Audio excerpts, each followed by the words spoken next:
Welcome back to This Week, where we spotlight voices restoring practicality to local government in California. My guest today is Dr. Alex Balekian, a Republican physician and former congressional candidate now running for Glendale City Council. Born and raised in Glendale, Alex has spent decades serving on the front lines of our healthcare system, including during the COVID crisis as an ICU doctor. He's not a career politician. He's a middle-class conservative with first-hand experience tackling broken systems from the inside. Now he's bringing that same real-world perspective back home with a platform focused on supporting small businesses, restoring public trust, and pushing back against local dysfunction. As a proud child of immigrants, Alex understands the value of hard work, family, and civic responsibility, and he's stepping up to make sure Glendale reflects those values once again. Welcome, Alex. Thank you. Thanks for having me. Yeah, well, thank you for coming down. I appreciate it. You were just telling me the commute that you have, that you're in LA, we're in LA right now, right. But you actually live in the Bay Area now. I work, that's where my primary work is. But yeah, it is. And I lead the group there, so I can actually handle my hours. But sometimes on certain days, especially with the campaign, when I was running it, I would drive 12 minutes to Burbank, take the 7 a.m. flight up, get into work by 9 a.m. because the hospital's so close, and then take the 6 p.m. flight down because I had to attend a campaign event later that evening. Wow. So there were some of those. I prefer not to do it, but that commute was actually less than some people's commute who maybe go out to Riverside or down to Orange County. Yeah. An hour and a half each way. Yeah, I imagine you stacked up those frequent flyer miles. I did. Yeah, that's good. So wait, but what caused you were explaining to me what caused you to, choose San Francisco over Los Angeles. And I think it ties into some of your platform as well. It does. So I am a physician. I am an intensive care physician. I am entirely hospital based. So I also do pulmonary. So I'm a lung specialist. And the first 10 years of my career, I worked at USC. I did research. But then after about 10 years, I said, I want to go into private practice. I want a change of pace. So what I could do is open up a clinic to see the lung patients, but at the same time work at a hospital doing intensive care shifts. And you kind of do a little bit of both. Now, during COVID, for example, a lot of the older pulmonary critical care docs, they said, I am at risk for getting COVID. I'm not going to work in the hospital. So there was this abrupt shortage of middle-aged or senior lung specialists who also did intensive care who suddenly said, this is not worth it. Wow. I'm not going to do this, which is why there was a huge demand for intensive care physicians during COVID, which is one of the reasons why I actually traveled to different hospitals in the state, to different states also, to practice where there were areas of needs. One of those hospitals was in the Bay Area, and just one thing led to another, and it was a much better business model. It just made more sense to run the group up there and commute essentially from down here in Southern California versus opening up a clinic here in Southern California where, number one, the market is saturated with physicians. Number two, the insurance reimbursement is not all that good and is actually decreasing. Number three, you have a lot of state regulations.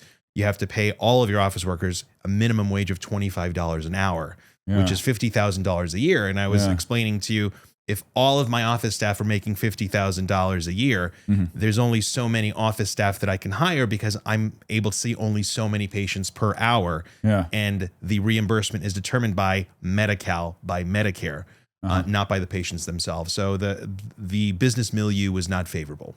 So the state and the county too effectively made it where if you do have the kind of business that you could start, it strangles it out of existence before you can actually get any traction to, start franchising it out or whatever. Exactly, because the opportunity costs for starting a business are so steep to begin with. That threshold is so difficult for somebody to overcome in the first place that you're strangling small businesses. And, the more regulations you put up, a lot of these regulations are in response. The great example that I will give is the Uber law, where California legislature said, we're going to stick it to Uber and Lyft, who are hiring all of their workers as independent contractors.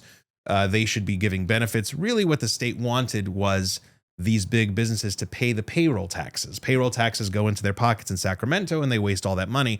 So they didn't really care about the workers. They wanted payroll taxes, which you pay if you have a salaried employee versus if you have a contractor.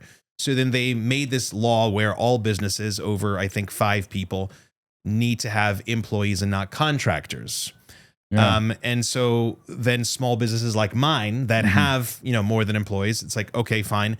I'm going to go ahead now. All my doctors that I pay to do the work are no longer contractors. They are now employees.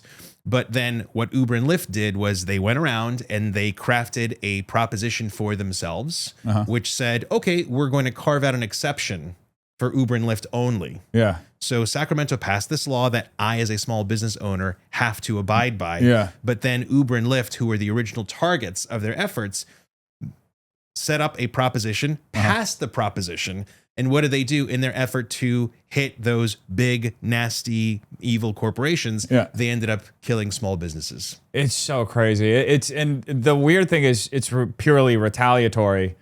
And I own a small business as well here in LA. And my experience has been, I at one point I was looking into getting a liquor license, and I met with this government bureaucrat, and he was telling me, I've been doing this for 15 years. You're the first small business to ever meet with me. I usually just meet with investors. And I was like, why is that? Well, because you've been priced out. you know, it's so unbelievably difficult to get a liquor license. And that's just one example of permitting that prevents people from growing their business. Right. How do we change that environment? Because, we just had an example this past week with Bed Bath & Beyond. They were on Chapter 11. They ended up, they're bringing back 300 stores, but they specifically said, we're not going to California because it's not a business-friendly environment. Correct. And we're seeing so many businesses leave because it's just easier to be out of the state. How do you, because Democrats have that supermajority in the state legislature, how do we, as citizens or people who are active politically, how do we push back on that? Can we make this a business-friendly state again? That is such a broad, loaded question. I'm going to try to answer it in an organized fashion. Number one, you need messaging to get out to people. And the Democrats have done a fantastic job of pioneering that messaging, of making it sexy, of getting it out to the persons. That's number one, is your messaging. But also number two, you need a viable, marketable product that people are going to gravitate to as a realistic alternative to what they already have. Okay. So number one, we need good Republican candidates, and that's difficult to find. Why? There is the fiscal part of it, which is what we're talking about. Yeah. Right. I want fewer regulations. I want lower taxes. I want a lower threshold to start a small business. And then there are the social aspects of it. Yeah. The social aspects being crime, public safety, but also what I'm going to call is your Sunday supper, gay marriage and abortion. Okay. And so I am a fiscally conservative, socially moderate individual. Fiscally conservative. I don't believe in high taxes. I don't believe in government regulation. I think things would be much better off in the hands of small businesses who will innovate and compete. I am socially moderate. So I do believe in law and order. I don't believe in reformative justice, restorative justice, equity, all that stuff. Okay. So I want there to be some law and order. However, I say, law and order, stay out of my bank account, stay out of my personal life, right? So abortion, stay out of it. Gay marriage, stay out of it. And I think a lot of people are turned off by Republicans because of these rigid social policies that they adopt that are then married to the fiscal policies that everybody wants. However, they are unwilling to sacrifice these social freedoms, and then we all suffer because of the taxes and regulations. So number one, you have to get good candidates. So I think if we had fiscally conservative, socially moderate candidates like me, again, who believe in law and order, but everything inside your house, what you want to do inside your home, that is your business. I'm not going to get involved. Okay. Once you have many of those candidates, then you say, okay, how am I going to get that message across to people? Yeah. And then that's when you just try to be savvy in marketing. The problem is a lot of Republicans are very old. That is true. They are not very tech savvy. And I'm hoping that this new generation of younger, more marketing savvy people have it. However, again, you're going to get the Charlie Kirks who are just very rigid about their stances on abortion. And then you're going to lose a lot of people when you focus on that. That's interesting because it really is a conversation that I've seen happen in the party right now. There's I know a lot of different people from different sides of the party, and there definitely is. There are more people who are more hardline on the socially conservative stuff, and there are people who are more relaxed on it, and they focus more on the fiscal aspect. How do you bridge that gap? How do you bring the party together, and how do you unify behind a messaging that can appeal to the broader California, electorate? Because at one point, California was a Republican state 60 years ago, right? Yep. We had Reagan. We had Schwarzenegger. We had Nixon. Yep. We had Nixon. Yep. Exactly. So we were a very heavily Republican state. How do we get back to how do we unify? Because that's one of the things that in all my conversations, I always try to bring it back to how do we unify? We can have these ideological differences, but how do we unify behind a message? I think what you have to do is have people prioritize their goals and their values. When I say prioritize their goals and their values, like what is your priority? Is your priority banning abortions in the state? If that's your number one priority, and then number two is lower taxes and regulations, great. At least I've identified you. You are not going to be my target demographic, right? And then there are other people who say, okay, my number one is protecting, women's rights over their body. My number two is public safety, taxes, and regulations. So those are people who are registered Democrats, for example, but are going to vote for me because they say, oh, you're a pro-choice Republican? Okay, so my number one priority has been done. But so, for example, do you ever associate Democrats with smaller government? Never. No. Yeah. Do you ever associate Democrats with fewer rules and regulations? No, never. No. Okay. Do you associate Republicans as being pro-choice? Do you associate not really. I mean, in California, I've met several pro-choice Republicans, but nationally, I think by far it's pro-life. Right. And so what you need to do is you need to establish that California brand of republicanism, right? So I say I am a California Republican. Again, what does that mean? Law and order, stay out of my bank account, stay out of my personal life. And so somebody like the governor, right? Arnold Schwarzenegger was like that. Pete Wilson also. Pete Wilson was a senator in the U.S. Senate before he was California governor. And he also was pro-choice. So I think you need to bring that back, the pro-choice Republican, and just market it more. And say, like, this is what we can do is if we focus less on the social issues. I mean, if you look at, you say California's been a Republican state. For the last, I would say, 30, 40 years, California has had a Democrat majority in the legislature. So you say supermajority. It wasn't a supermajority. There were two distinct decrements in the Republican count of the state legislature.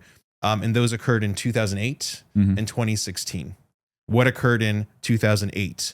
Obama. No, in 2008, you had the gay marriage amendment. Prop 8. That passed. Okay. How did that pass in California? People were scratching their heads, right? But you banned gay marriage in California via a proposition, and then that was overturned by the Supreme Court. And then you don't need that now because now there's the Defense of Marriage Act. I'm sorry, there's a Respect of Marriage Act, which was passed by Congress, signed by Joe Biden. So it's a bipartisan effort. So now gay marriage is legal across the country because Congress passed a law. And so in 2008, that's when you had one decrement. 2016, you had another decrement. Probably it's 2018 because of the Trump effect. Okay, he is such a very divisive figure that is, if you hung your wagon on Trump, then that was why there was also a decrease.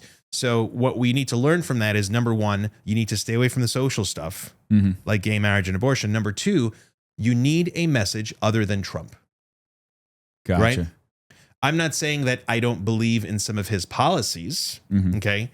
However, your messaging shouldn't have the word Trump in it. Your messaging should have public safety, safer streets, more cops, law and order.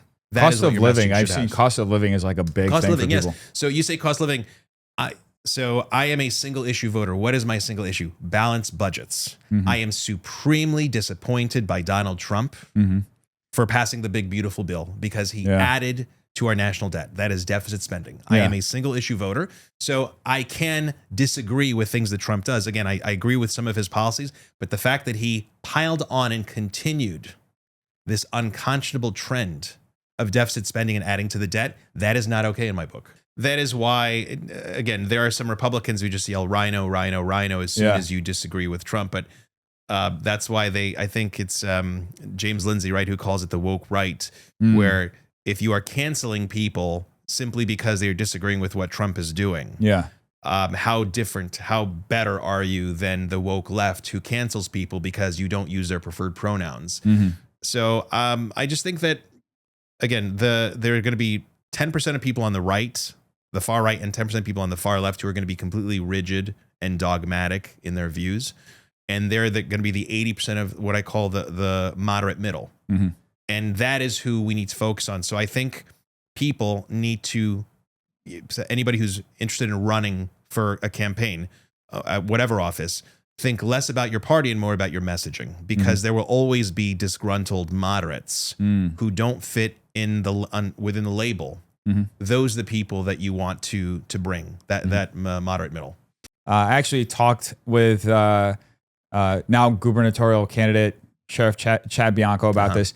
The difference between an activist politician, an ideological politician, and somebody who's there to serve. If you're there to serve, it doesn't matter if it's Democrat, Republican. Yes, you have your principles and how you're making your choices. But at the end of the day, as a politician, you're there to serve. You're not there to serve your ideology or to change the government to serve your specific point of view. In theory. Right? Yeah. But unfortunately, it seems like Sacramento has been captured by, this Democrat. I say they're all communists. They're all the Democrats. They've gone so far off the cliff. How do you reestablish this culture? Because it feels like all around. It's not just Sacramento. It feels like it's all around the country. It's all around the country. I guess Texas would be the polar opposite, right? So Texas is the photo negative of us. They have a supermajority a Republican supermajority in their state legislature. It just depends on the people and locally. What we found is all voting is emotional and all politics are local. And we discussed this, for example, the gerrymandering proposition that's there. I think that will pass. Because I think it'll pass because it's not on a lot of people's radar. It's going to be a low turnout. It's going to be a very low turnout. And again, you have Democrats in Sacramento perfecting their messaging. And what is their messaging? Trump, Trump, Trump, Trump, Trump. That is their messaging. And it's effective messaging in California. And there are people like in my hometown of Glendale, their electricity bills are sky high because of the air conditioning that they're having to use. The congestion in the city is worsening. Crime is not down. You have people speeding, you have people robbing. That is what matters to them. So they're not going to turn out for this election. So I think the redistricting will pass, unfortunately, because a lot of people won't receive the messages because this doesn't, you say redistricting, gerrymandering. Somebody's like, what does that mean? Especially if you're not like plugged into politics. Correct. Or like, it sounds like Greek. Right. And so that's why I think if you said something like, I'm going to lower your taxes or I'm going to lower your electricity rates, somebody gets it because they're in financial straits. If you said, I'm going to lower the gas tax, sure, they'll vote for that. But gerrymandering, so there needs to be some savvy messaging in short order because it's November 2nd, ballots are going to go out, to pin this gerrymandering on something that actually resonates with people. So maybe taxes, gas taxes, things of that sort. But I do think it's going to pass. Yeah, it's going to be so unfortunate because it's effectively going to be undoing the will of the people. I think there were two different ballot measures that went through. I think 2007 and 2010 to establish the independent commission. Yeah, so 2008, it was to have the legislature draw the borders for state assembly. And then that barely passed. but it passed. And then in 2010, we said, oh, let's do this for Congress. That passed by about a 61 to 39% margin. So that was a bigger pass. Now that might save us, but again, that was 15 years ago. It's a different California. A lot of people have left. The only thing I think that could actually salvage the side going against the proposition is Arnold Schwarzenegger. Really? Because, people know him. Yeah. And if Arnold says, no, don't do it, even if it doesn't resonate with them, they know who Arnold is. They have a generally positive impression of him. So that's the only thing that I think that will effectively torpedo Prop 50 is if Arnold comes out against it. He is against it. Yeah, he has said, as far as what I've seen, he's already criticized Newsom for it. He has, but he needs to, if the Republican Party wants to torpedo this, then they need to get him front and center in a lot of appearances and a lot of ads. Interesting. I also saw the lawfare aspect. I think the California GOP is filing different lawsuits. And would this go, do you think, obviously this is all in the hypothetical realm, go up to the Supreme Court? Could that do something? No, because they followed the letter of the law, right? The Constitution says if you want to do this, you have to have a 2/3 majority in both houses of the legislature, which they did, and then you put it up to the people. So this is not a law that they passed. It's a proposition that they put out to the people. So they are following the letter of the law. So I think that all these lawsuits the Republicans are trying to do is bunk because they followed the rules to get this proposition up to the people. It's simply now, will we have enough people who actually are awake and vote against it? But if you see through the messaging, they're saying, oh, we're doing this against Trump. We're doing this against Trump. Trump leaves office in 2028. Why is it that these boundaries don't expire until 2033? Because I think it's for Newsom. He's anticipating getting into exactly. So so that's why it's like, why is this happening? Hopefully you get efficient, effective messaging to tell people. They're saying we need to save democracy against Trump. But if Trump's gone in 2028, why do these things keep going until 2033? That is probably the red pill that you have to give to people. But again, how are you going to do that? There's just so much noise right now that people don't want to listen. And I think the best way you can do it is just by exploiting Schwarzenegger's notoriety. Getting him out there. That's so interesting. I'm just looking at how many seats we're going to lose. Like Republicans are basically going to go down to 2 congressional seats, right? If this goes through. Yeah. I'm not sure. I think we have 8 out of the 52 seats right now, if I'm not mistaken. I think they're going to try to cut it down by 4 or 5. I'm not sure. I'm honestly not following it that closely. Yeah. Just because I'm more focused on Glendale.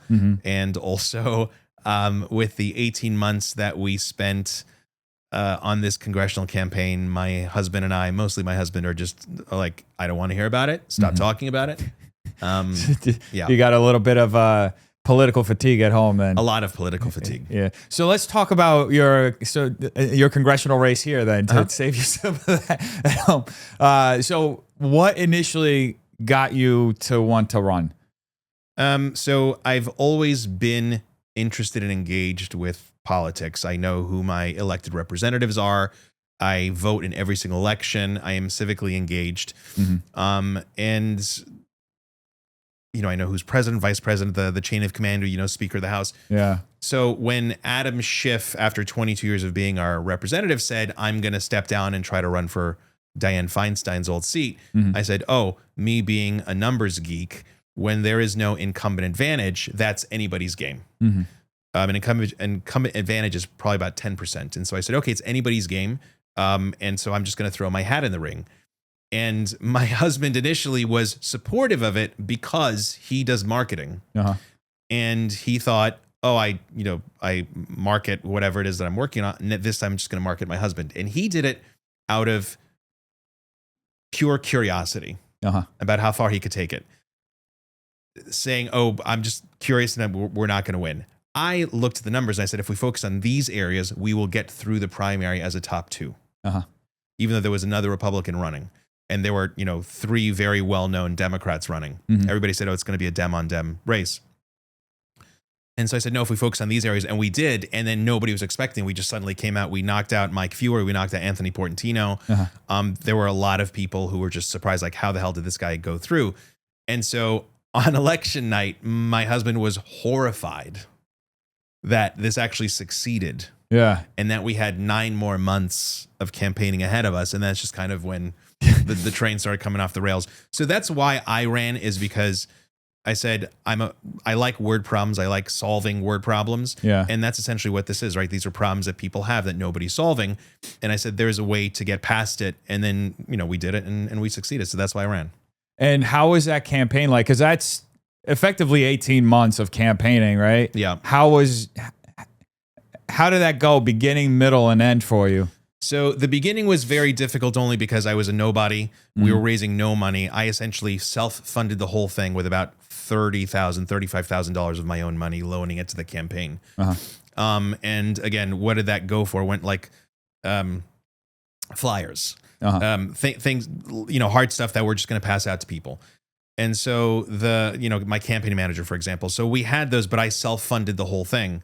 And then once we got past the primary, unexpectedly, then the donations started coming in. So I tell people fundraising is very difficult. You really have to do it either from your own circle, which I didn't have. And unless you've shown that you have a track record, that you, for example, are an incumbent running for re-election, or if you were successfully the mayor of a city and now you're going to go for a different office, then people are more likely to give you money. However, if you were a first-time candidate, that's going to be the most difficult part, is trying to convince people to open their wallets and support you. But yeah, that was what the big difference between the general and the primary was, is once we unexpectedly got there and, oh my God, there's this Armenian candidate from the largest Armenian city outside of Armenia running to represent us, then a lot of Armenians like, holy crap, let me throw you a fundraiser, let me do this. So that is what built us the momentum.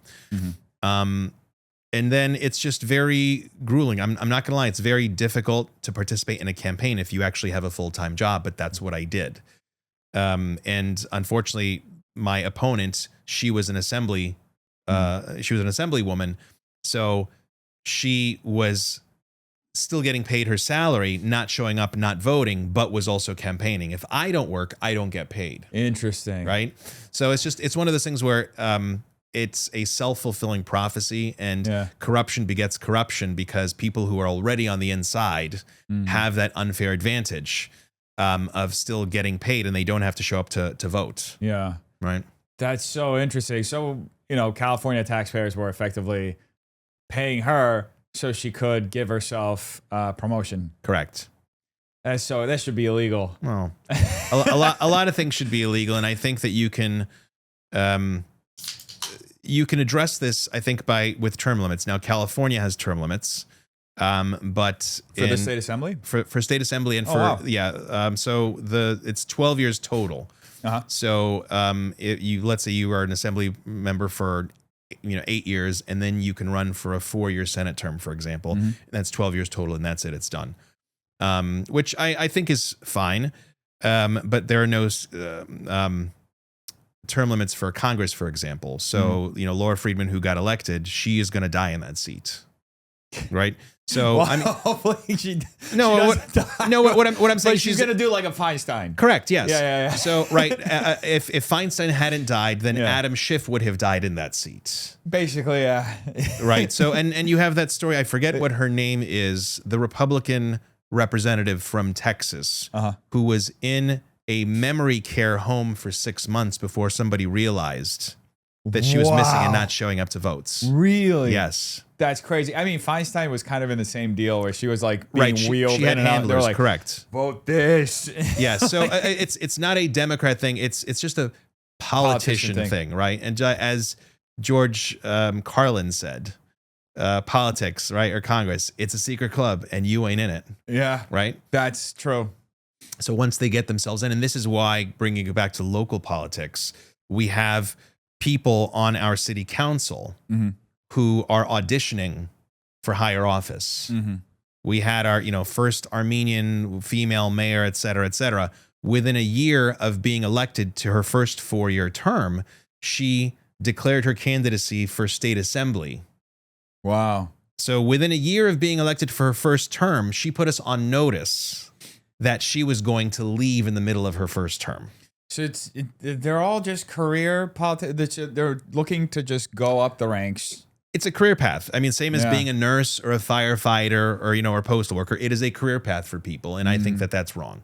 Yeah, it is, because it takes the service part out of it. It takes the selfless part, and it becomes more about, self-dealing, basically, self-enriching. And you see it, I mean, this is my personal gripe with Newsom. He's the greatest example of that. And I was just having a conversation about this, how the state allows this relationship between our government and nonprofits, and there's nothing in between to kind of manage it, and which is what allows all this corruption, which is what allows Newsom's wife to get paid $300,000 a year from all the nonprofits that are friendly with him, get $5 million for this and that.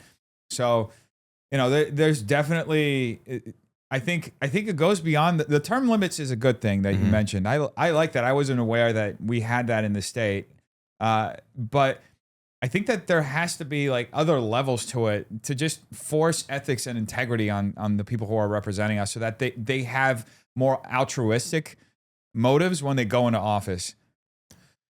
I mean, it really, again, this is, I love this. I disagree with you. I mean, I disagree with you when you say like ethics, rules, and regulations. Yeah.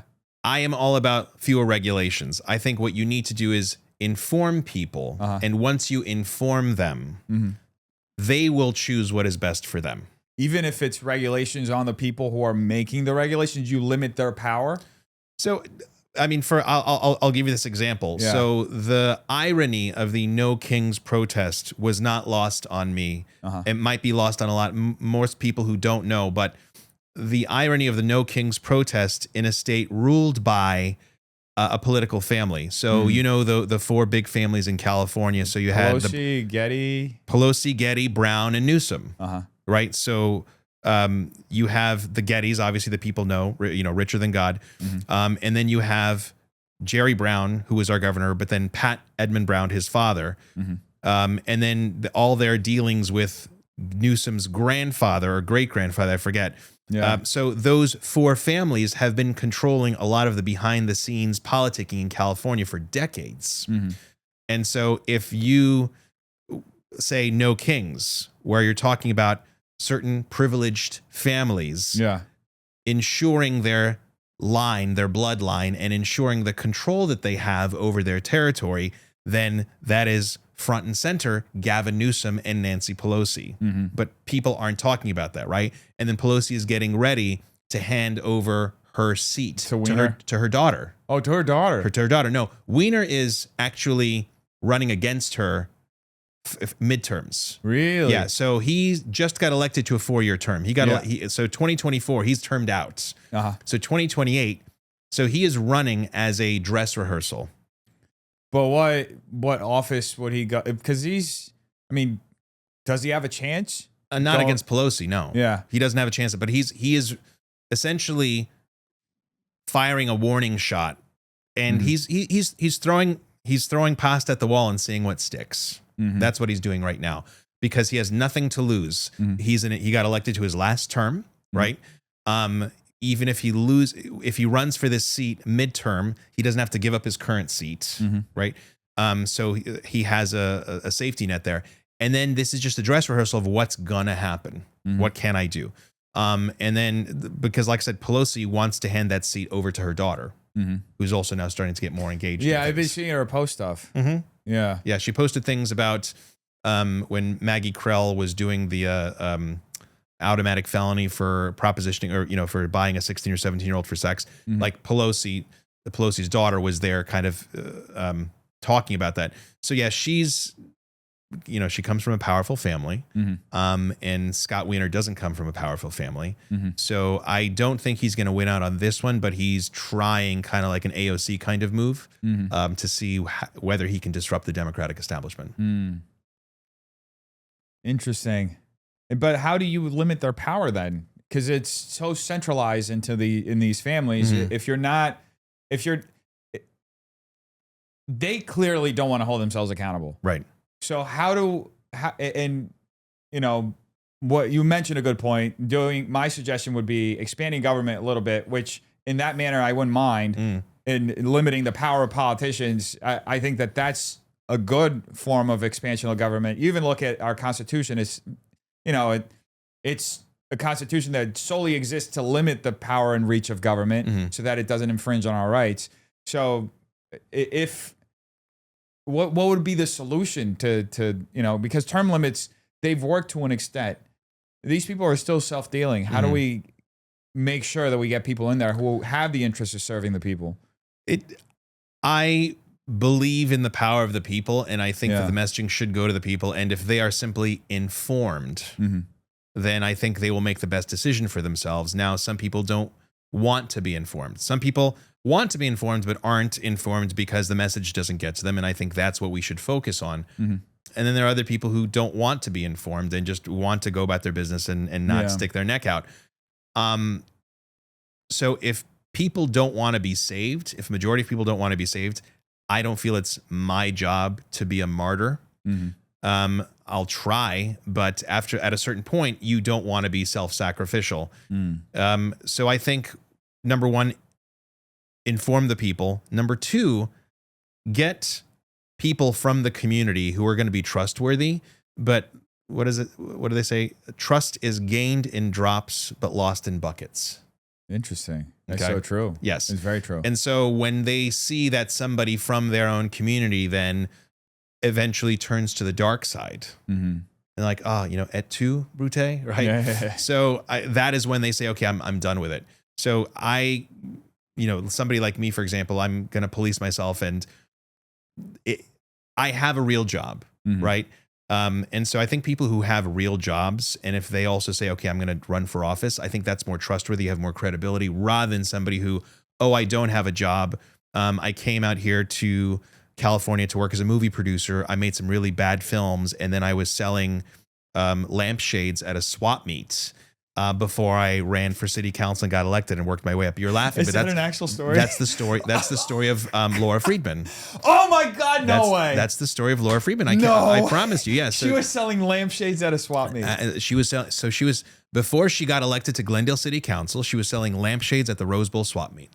Wow. Yes. And she did because she got fired as a producer because she made 5 or 6 really bad films. And did you see her ad that she ran against when you guys were running together? She has one where she's like playing pool. She's like, I was a ringer in college. Right.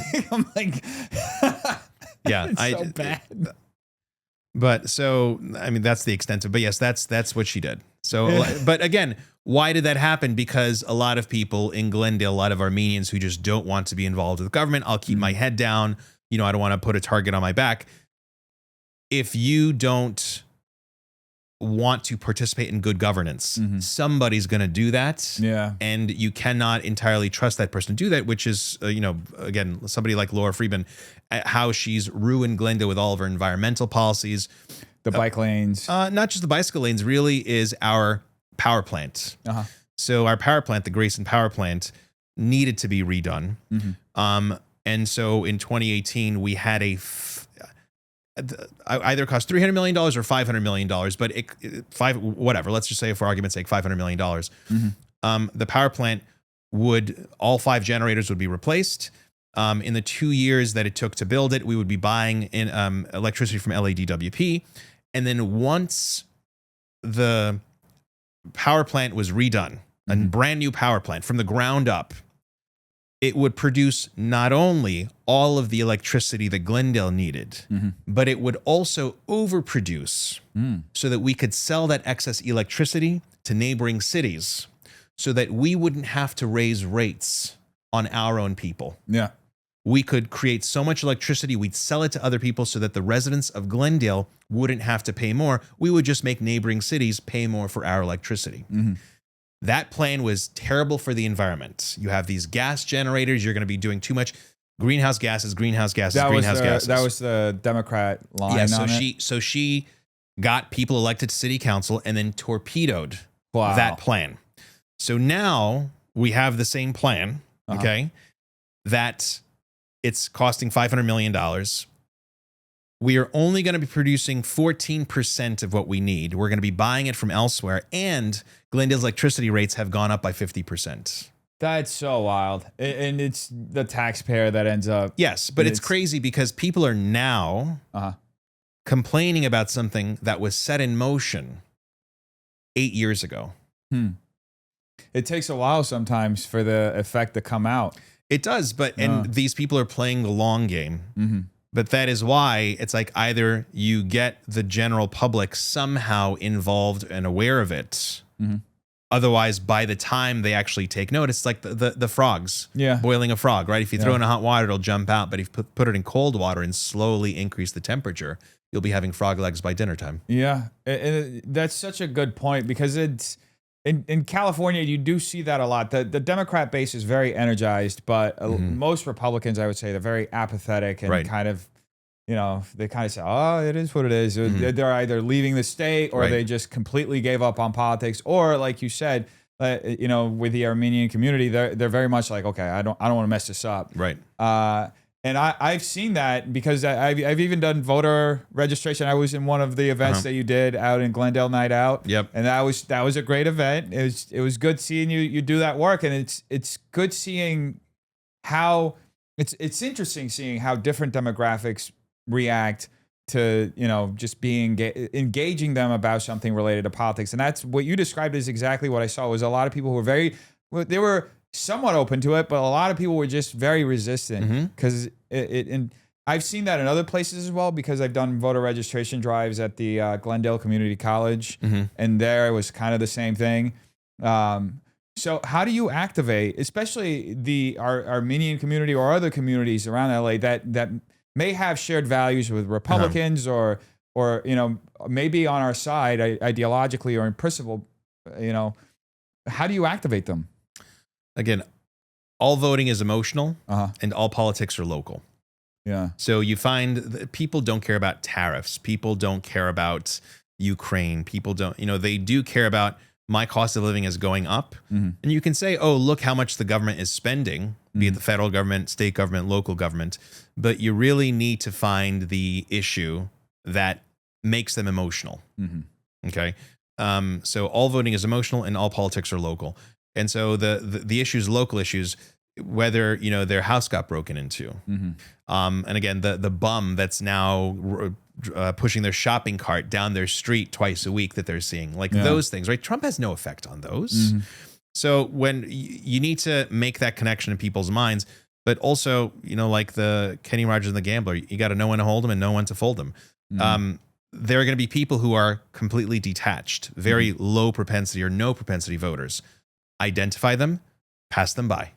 You have limited time and resources and energy. Okay. Just know who your high yield individuals are. And when I say high yield individuals, people who vote, right? Look to see, and there's that information if you go on databases where, obviously database you have to pay for. But then, out of the last 4 elections, how many has this person voted? 4 out of 4. Great. High propensity voter. Let me get to know that person. What drives that person? What is his or her big rub?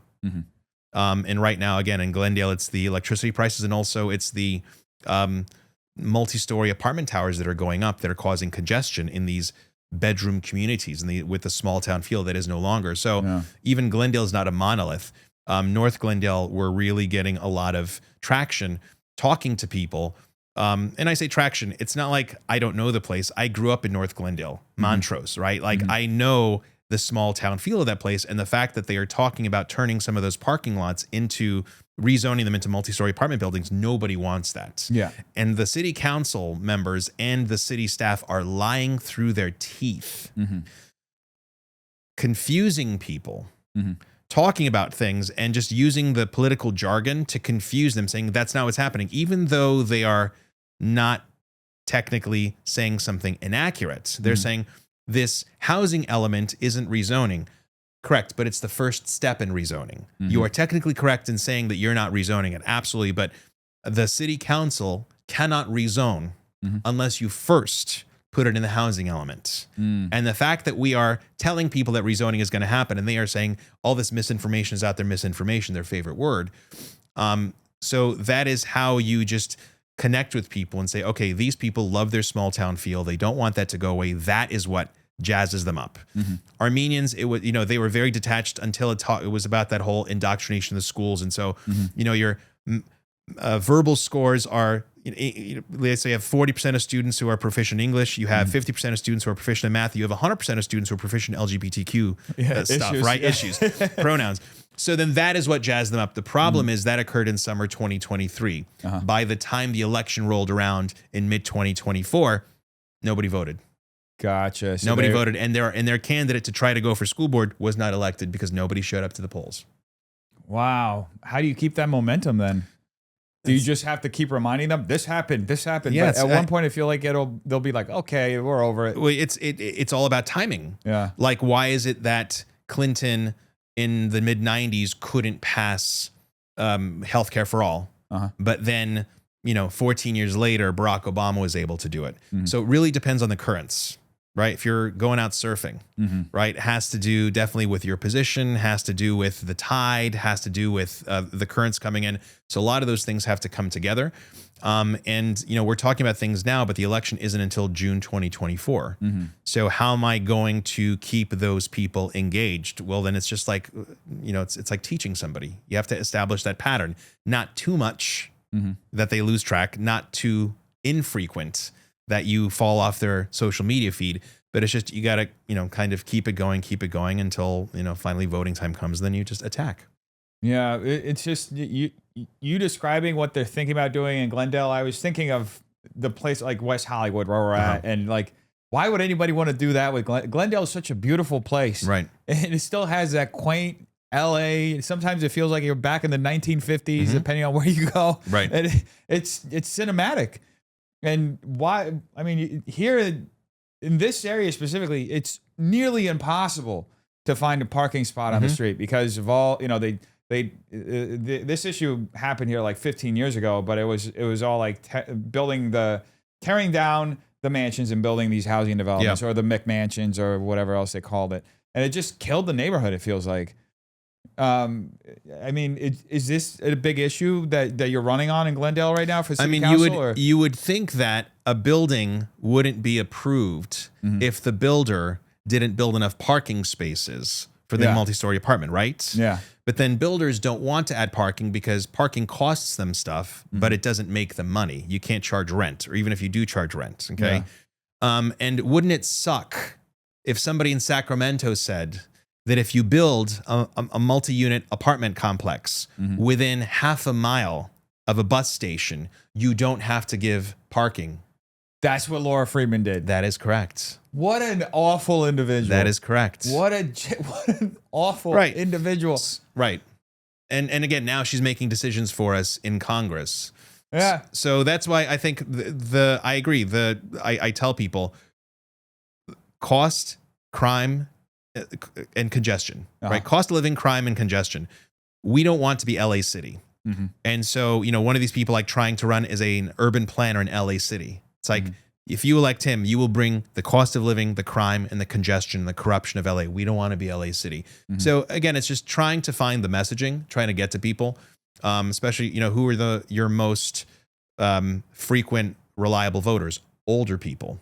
Right? What matters to older people? They are on fixed incomes. Okay. They also do care about crime. So if you campaign on those and the messaging gets them, but they're not on Instagram. Yeah. They're not watching this podcast. Yeah. Okay. So how do you get to them? Knock on their door, get a mailer, right? Just go to the shops they shop in and then find them there. Interesting. And now let's we started kind of talking about your city council race in Glendale. Just what caused you to was it this housing issue, or what caused you to want to run in Glendale? City council? Yeah. Really, it was just that we took on such a large task with Congress, and the entirety of Glendale is within the congressional district that I ran for. And if you look at Glendale, I ran as a first-time no-name candidate against our former mayor and our state representative for the last 8 years. And it was 51-49. We split Glendale. Wow. 51-49. Right. So it was a no-brainer. We have the momentum. And, November 2024, when's the next election? June 2026. So less than 2 years. So if you just kind of stay on top of it, we have that momentum. So it's kind of a no-brainer. It's like it's a smaller race. You already have the name recognition momentum from previously. So that is why I am running just with this momentum that I already have, the wind at my back, and I'm running with 2 other people, and we're who are like-minded, trying to get a clean sweep of all 3 seats. That'd be good. They're all Republicans, or they're all Republicans, or they're independents. Or? So there's a nonpartisan seat, and the other 2 people are actually nonpartisan. They're no party preference. They're independents. Gotcha. Are they more conservative, or are they? When you again conservative, fiscally conservative, right? Don't spend more than you make. We want our streets to be quiet. Glendale is a boring, quiet town. We like it that way. It's not Hollywood. It's not West Hollywood. Yeah. That's why we don't live in the hustle and bustle of those 2 cities. Yeah. Don't make our quiet, sleepy Glendale into LA City. And what's a big issue right now in Glendale that you're seeing? Is housing the big thing, or is there something else? It's cost of living. It's the electricity rates. Yeah. I mean, my 2-month electricity bill was $1,200 just recently. Yeah. And people are, again, on fixed incomes. There was one woman, she lives in a historic home. She's unable to do the upkeep on her historic home. She showed me the thermostat. It was 85 degrees inside because she cannot afford to run her air conditioning.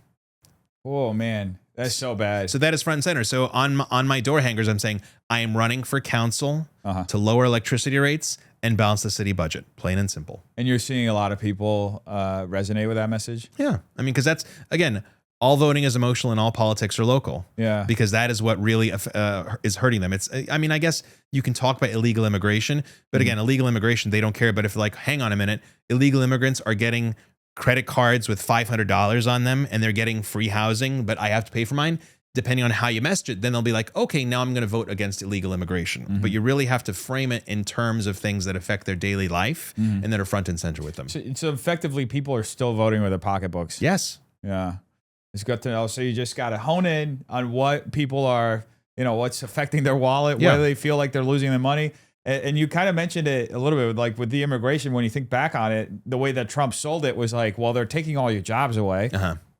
He would say that specifically to the black population. He would say, you guys they're taking all your jobs. It even became a meme. Yep. The black jobs thing. But even in New York City, where they were closing schools, afternoon programs, just so they could house migrants. Yeah. Like, how crazy was that? That was insane. Your kids are suffering because they need to house somebody who just walked across the border illegally 2 weeks ago. So again, if you frame it in those terms where these people are hurting your kids because your kids can no longer be in class, your kid's school was shut down, they went on remote learning just so their school could be repurposed to house migrants. That is then how you actually frame it and just make it important for them. And here's the thing that's kind of related but unrelated. And I like to ask people this just because Democrats have had one party rule for so long in this state. How do you break people out of just voting Democrats, just seeing the D and just going with that? Even people who have the common sense to know that Democrats haven't been doing anything good for them. You have to have results, right? So name me a Republican who's been the mayor of a city and has run, really good city. I mean, I think most cities are actually run by Democrats. Right. Yeah. So that's why I think if you have, for example, some in Glendale, so again, it's nonpartisan, but if you tell people, again, I'm not running as a Republican, I'm running as somebody who wants to get good governance, efficient governance.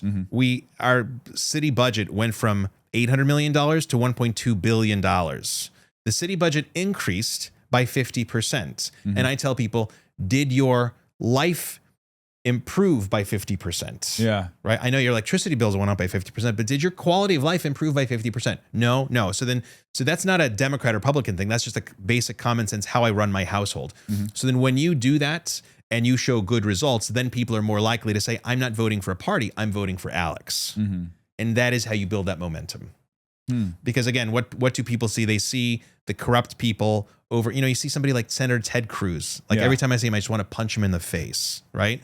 And so that's what people say, just somebody like Ted Cruz who's just despicable and smarmy and slithery. Yeah. And that's a Republican? That's who you're associating with? No.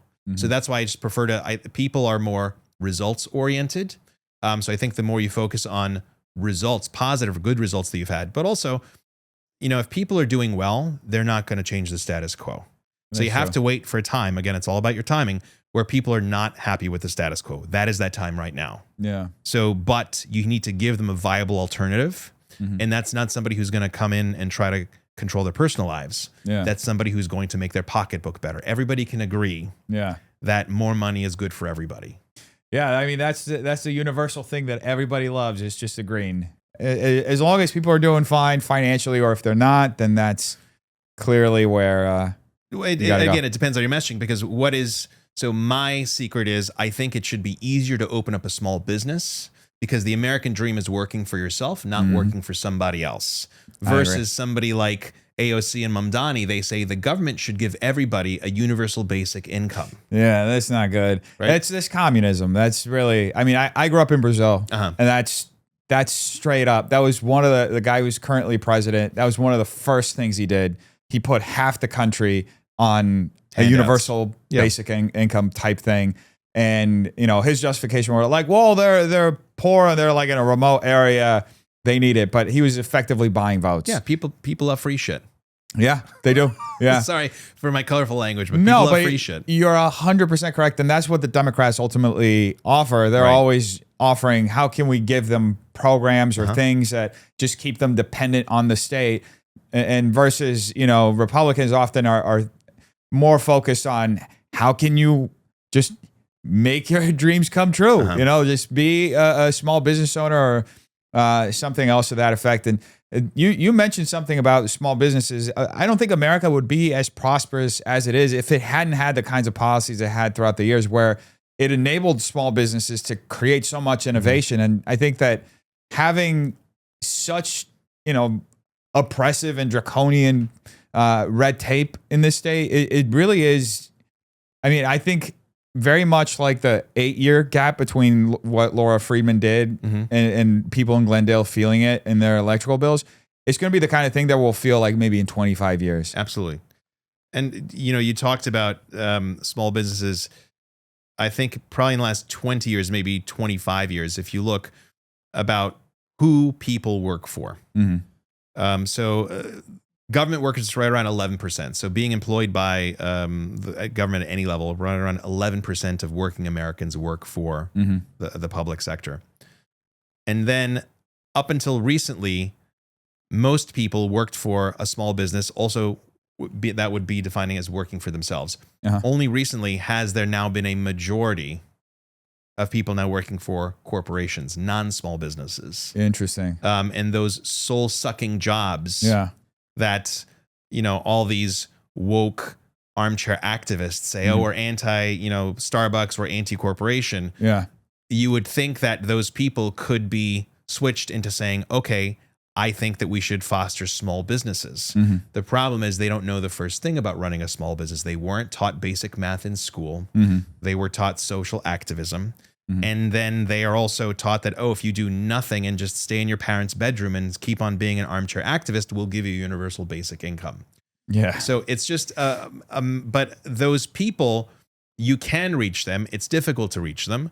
And, you know, as I said, my husband's all about marketing, and he knows what is effective and what is not effective. But also after a certain, I mean, he's reached that point where he no longer cares. He no longer wants to be a martyr.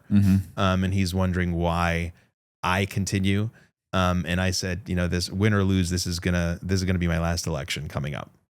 It's a big choice. I mean, you've already invested a lot into this. It's definitely very selfless, I think, to do what you've done, to especially go up against in a district where it's like D+22. You're effectively, you know, fighting. Many would say a losing battle. They're like, many people were probably discouraging you, like, what are you doing? Are you crazy?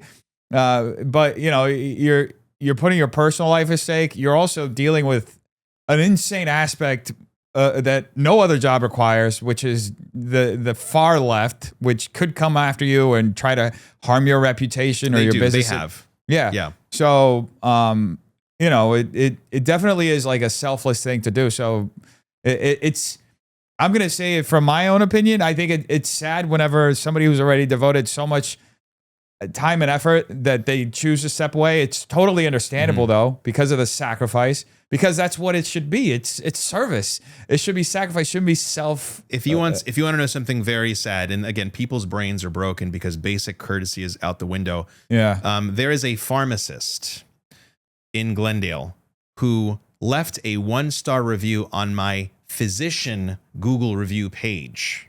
Right. So just Alex Balekian, MD. She went on there, put a 1-star review on there, has not seen me as a physician. Right. So I get it. You don't like my political views, but she has a doctorate. She's a pharmacist, boarded in the state of California, writing something about another degreed professional. Yeah. Not completely right. You haven't seen me as a patient.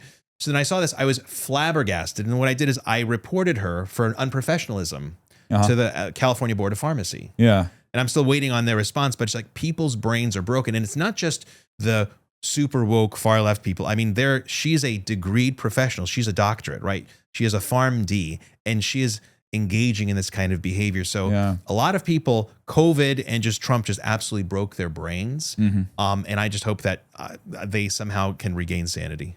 Yeah, and it's really sad because it's, it kind of reduces societal trust, right? America used to be, I don't think it's as much as it used to be, but it used to be a high trust society where you could literally park your car and leave it unlocked, and you were almost sure. I mean, depending on the parts of town in LA, but most of other parts of the country, you could just leave your car open. Nobody would mess with it. I saw somebody post on social media. It said, 2 generations ago, we left our doors unlocked because 5 generations ago, we would hang the horse thieves. Wow. So that says so much, because it's not just law and order, but it's also upholding it. And that's what that describes so much. I mean, I have my own theories on it. But you're a busy guy, Alex. I appreciate you taking the time to come by. Thanks for having me. I think it's important to have your voices like yours in the party, because you bring a very practical and very informed perspective to the party.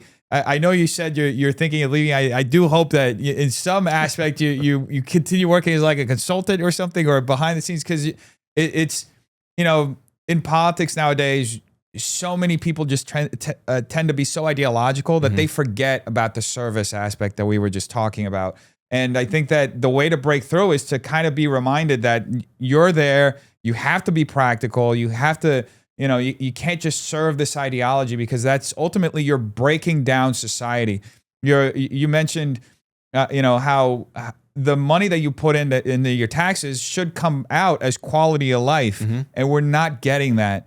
And that's ultimately because we have a bunch of activists and ideologues in office, and we have to, I think, for the sake of this country, to have more practical people in there. So thank you for coming by. I appreciate you. If you could just look into the camera and tell people how they can, donate to your campaign, how they can find you online. So they cannot donate to my campaign because it's illegal to do fundraising more than 6 months prior to the election for city council. So that's good to know. Well, it's okay, because I don't have a campaign donation platform up. My name is Alex Balekian. You can go to votedralex.com. Again, VOTEDOCTOR, doctor, votedralex.com, and or just find me on Instagram. Just follow us, and we are going to restore the city of Glendale to its luster, its old luster, and we're hoping that it's going to create a ripple effect out to the rest of the state. Appreciate you. Thank you so much, Alex. Thank you.